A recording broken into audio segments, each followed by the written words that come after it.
ஒளிமயமான எதிர்காலம் நிகழ்ச்சி மூலமா ஓம்காரம் பகுதியில் சந்திக்கிறதுல சந்தோஷம். உங்களுடைய வாழ்க்கையில் ஏற்படும் பிரச்சனைகளுக்கு தீர்வு காணவும் மென்மேலும் வளர்ச்சி பெறவும் ஜாதக ரீதியான சந்தேகங்களுக்கு விடை காணவும் யோக ஆஞ்சநேயர் சக்தி பீடம் அனுமன் உபாசகர் ஜோதிட சிம்மம் திருவல்லிக்கேணி சுவாமி கண்ணன் பட்டாச்சாரியா சப்தரிஷி வாக்கியம் மூலம் உங்களுடைய பிரச்சனைகளுக்கு தீர்வு சொல்லுவார். வணக்கம் சுவாமிஜி. நாராயண சுவாமிஜி, இன்றைய தினம் எப்படி இருக்கு? என்னென்ன பூஜைகள் நம்ம செய்யலாம்? என்னென்ன ஆன்மீக குறிப்புகள் இருக்குன்னு சொல்லுங்க சுவாமிஜி. மங்களகரமான ஏவிளம்பி வருஷம் சித்திரை மாதம் 8ஆம் தேதி 21/4/2017 வெள்ளிக்கிழமையான இன்று பல நல்ல ஜோதிட ஆன்மீக விஷயங்களை பார்க்கலாம். ஏற்கனவே இந்த திருமண பொருத்தங்கள், இதில் வரக்கூடிய இடையூறுகளை பற்றி, தடைகளை பற்றி, சங்கடங்களை பற்றி பேசியிருந்தோம். இப்போ இந்த ராகு கேது 7ஆம் இடத்துல இருந்தால் பல பேர் விவாகத்தில் பயப்படுறாங்க கல்யாணம் பண்ணுறதுக்கு. அதாவது பொண்ணுக்கு 7லயோ 8லயோ கேது இருக்குது, பையனுக்கு இல்லை. இப்போ இந்த 2 ஜாதகத்தையும் நீங்கள் கட்டாயம் சேர்க்கணும். அப்போ இந்த பரிகாரத்தை பண்ணலாம். இல்லை பையனுக்கு இருந்து பெண்ணுக்கு இல்லை, 2 ஜாதகத்தையும் நீங்கள் சேர்க்கணும்னு நினச்சா இந்த பரிகாரத்தை பண்ணலாம். ஏன்னா இந்த தோஷத்தை நம்ம பெருசாக நினச்சி ஒரு நல்ல வாழ்க்கையை, நல்ல சம்பந்தத்தை, ஒரு நல்ல விஷயத்தை நம்ம ஏன் கைவிடணும்? அதனால் 7லயோ 8லயோ கேது இருந்தால் இப்போ சொல்ல போகிற பரிகாரத்தை பண்ணுங்கள்.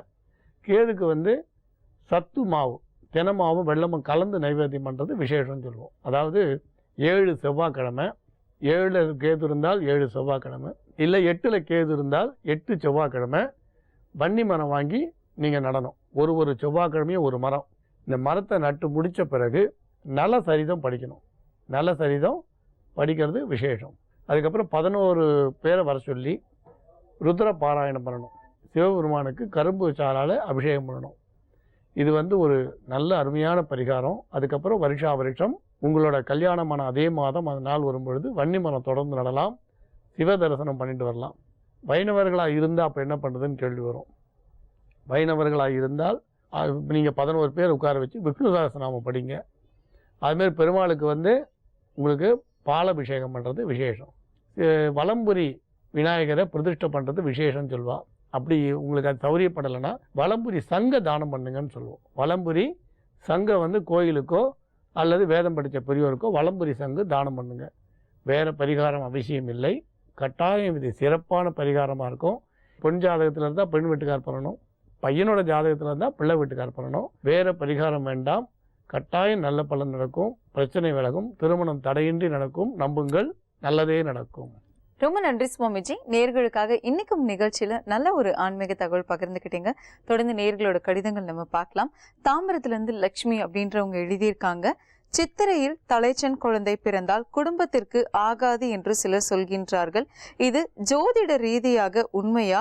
அப்படி தலைச்சான் குழந்தை சித்திரை மாதத்தில் பிறந்தால் என்ன பரிகாரம் செய்ய வேண்டும் என்று நீங்கள் தான் சப்தரிஷி வாக்கின்படி கூற வேண்டும் ஐயா. ஒளிமயமான எதிர்காலம் நிகழ்ச்சி மூலமா ஓம்காரம் பகுதியில சந்திக்கிறதுல சந்தோஷம். உங்களுடைய வாழ்க்கையில் ஏற்படும் பிரச்சனைகளுக்கு தீர்வு காணவும் மென்மேலும் வளர்ச்சி பெறவும் ஜாதக ரீதியான சந்தேகங்களுக்கு விடை காணவும் யோக ஆஞ்சநேயர் சக்தி பீடம் அனுமன் உபாசகர் ஜோதிட சிம்மம் திருவல்லிக்கேணி சுவாமி கண்ணன் பட்டாச்சாரியா சப்தரிஷி வாக்கியம் மூலம் உங்களுடைய பிரச்சனைகளுக்கு தீர்வு சொல்லுவார். வணக்கம் சுவாமிஜி.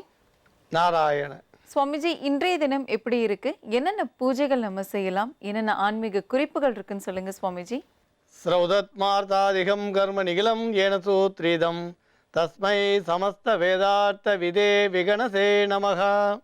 வக்ரதுண்ட மகாகாயா சூரியகோடி சமப்பிரபா நிர்விக்னம் குருமே தேவா சர்வகாரேஷு சர்வதா.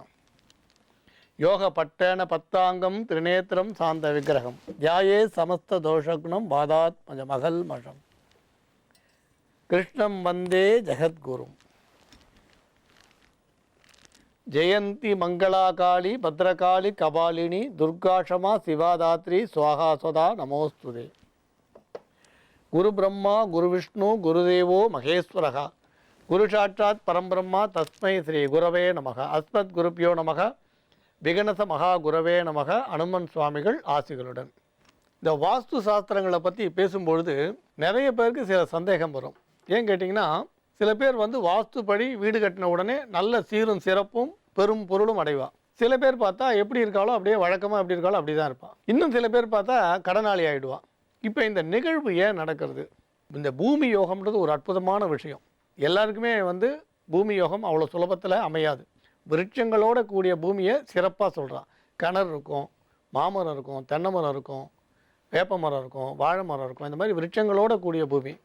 சில பேருக்கு பார்த்திங்கன்னா வாகனம் நிறுத்தக்கூடிய அமைப்போடு கிடைக்கும். சில பேருக்கு காற்று அந்த வெளிச்சம் இதெல்லாம் இல்லாத இடமா கிடைக்கும். இப்படி பூமி யோகம்ன்றது பல தரப்பட்டதாக இருக்குது. நீங்கள் காற்று வெளிச்சமும் இல்லாத இடமான பார்த்துருக்கோம். இப்படி பலவிதமான பூமி யோகம் உள்ளவால பார்க்குறோம். ஏன் சில பேருக்கு வாஸ்துப்படி கட்டினா அந்த யோகம் கைக்கூடி வருது, ஏன் சிலர் கைக்கூடி வரல? யோகம்ன்றது எல்லாருக்கும் பலன் தரும்னு சொல்ல முடியாது. வாஸ்துப்படி வீடு கட்டுறது நல்ல விஷயம். ஆனால் வாஸ்துப்படி வீடு கட்டின எல்லாருக்குமே கோடி கோடியாக வந்துடும் சொல்ல முடியாது. அது சில பேருக்கு மட்டும் அந்த ஜாதகத்தில் அந்த யோகம் இருக்கணும். ஜாதகத்தில் அந்த யோகம் இருந்தால் கை கொடுக்குமே தவிர, ஜாதகத்தில் யோகம் இல்லைன்னா நம்ம வாஸ்துப்படி கட்டினாலும் அதனோட பலனை முழுமையாக அடையிறது கஷ்டம்.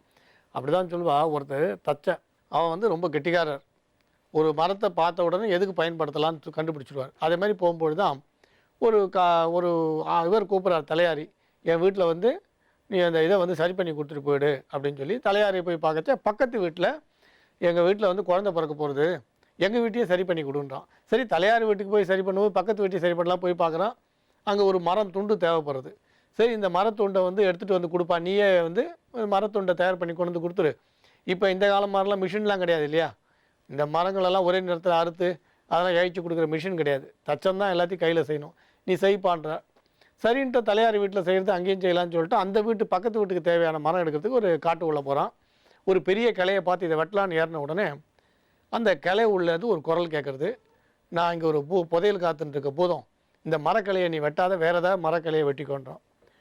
புதையல் காக்கிற பூதம்னு எங்கே இருக்குது புதையல்னா, இந்த பொந்துக்குள்ளே இருக்குது புகையில். அதை நான் ரொம்ப நாள் அப்பா ஒரு 500 வருஷமாக காத்துட்ருக்கேன். உடனே உனக்கு ஆசை வந்துடுது. புதையலுக்குன்னு சொன்ன போது இந்த மரத்தை என்னதை வெட்டின்னு பரவாயில்ல, நான் கிளையை வெட்டலன்னு சொல்லி அந்த மரத்தில் இருந்த அந்த உள்ள மரத்துக்கு அந்த பொந்தில் இருந்த எல்லா இந்த தங்க காசையும் எடுத்துனான். அப்போ அந்த பூதம் சொல்லிட்டு இது வந்து முடவனுக்கு போக வேண்டிய சொத்து, எடுக்காதுன்னு சொல்லித்தான். அவன் அதை கேட்கவே இல்லை.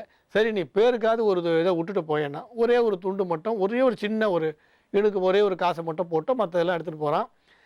தலையாரி வேலையை முடிச்சுட்டு பக்கத்து வீட்டில் அந்த வேறு ஒரு இடத்துல மரம் எடுத்து போய் அந்த வேலையை முடிக்கிறான். முடிக்கிச்சு என்ன பண்ண, அந்த கட்டி வச்சு இந்த மூடையை பக்கத்தில் இருந்த இடத்துல ஒரு இடத்துல வச்சுட்டு வேலை செஞ்சுட்டு இருக்கான். அந்த அம்மா கேட்குறா, என்ன இருக்குதுன்னு கேட்குறா. தோரம்பருப்பு இருக்குதுன்னு சொல்லிட்டான். உடனே அந்த மாதிரி சரின்னு சொல்லிட்டு குழந்தை பிறந்துடுது.